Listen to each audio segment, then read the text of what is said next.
If you get a chance to speak, kindly do so for not more than 5 minutes. Senator Edwin Sifuna. Speaker, I am a very proud member of the Public Accounts Committee, and I am very proud of the chair of the Public Accounts Committee. You have done a fantastic job in leading this committee, Honorable Speaker. Because the committee has recommended that we adopt the report of the Auditor General for Nairobi as is, I have brought the report as is. Mr. Speaker, I want you to see that this is the actual Auditor General's report on the County Executive of Nairobi for the year ended 30th June 2025. And Honorable Speaker, we have agreed in the Committee of Public Accounts that if we are going to deal with the problems of devolution, that fight must begin in Nairobi. And when you read this report, Honorable Speaker, you can see why we are recommending very, very drastic measures against the county government of Nairobi.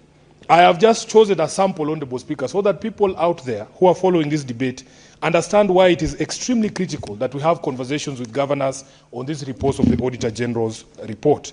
Speaker, at page 3 of the Auditor General's report on Nairobi, we start off by a whooping 1.9 billion Kenya shillings that was withdrawn from salary account held at a local bank during the year.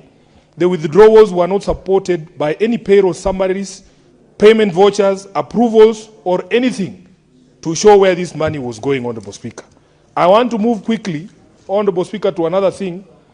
If you read the report on Nairobi, it just starts with irregular, unsupported, unconfirmed, undisclosed. It is extremely troubling, Honorable Speaker, when you read the report on Nairobi. You come to something that the people of Nairobi have been complaining about, garbage collection. Speaker, this one I just want to read it verbatim. That although the county executive procured various private contractors and assigned them to specific zones for waste collection, the county also operated 56 solid waste collection trucks for which it incurred fuel expenditure amounting to 124 million shillings. The Auditor General says no evidence was provided to show that these trucks were assigned to any operational zones or activity logs, trip sheets, fuel consumption records, or supervisory reports. Speaker, what the auditor is saying is that you give private contractors contracts to collect garbage in Nairobi, and you assign them specific zones. For instance, you say this truck is for Kilimani. Then you have your own 56, which you don't assign to any zone. And the danger there, Honorable Speaker, is that people could actually be paid, getting paid for things that they did not know, did not do, because it is possible that some of that garbage in those areas was actually collected by the 56, one of the 56, county vehicles. Speaker, I want to go to one of our biggest projects in this city, and I know that the governor is very, very proud of this particular program of his. It consumes almost 1 billion shillings annually, Honorable Speaker. It is the county feeding, school feeding program that he calls Dish in a County. If you look at the report of the Auditor General, it is titled there, Irregularities in Program Design and Implementation of the School Feeding Program, Dish in a County. And Honorable Speaker, if you flip over to the page, the Auditor General has identified 13 separate irregularities in this particular program. And if you just go through some of them very quickly, Honorable Speaker, you will see, for instance, there was no disclosure of third-party agreements, deployment of human resources, and accountability for donor and partner contributions. You go to number 5 there, it says the program exhibited characteristics of a public-private partnership, yet no formal PPP agreement was in existence. Payments amounting to 9 million shillings were made to Dagoretti South Central Kitchen, despite the existence of a similar CDF-operated program without evidence of harmonization or verification of outputs. 118 million shillings made to non-hub kitchens without documentation to confirm official designation, while an additional 118 million shillings was paid without any supporting documentation. And the list goes on, Honorable Speaker.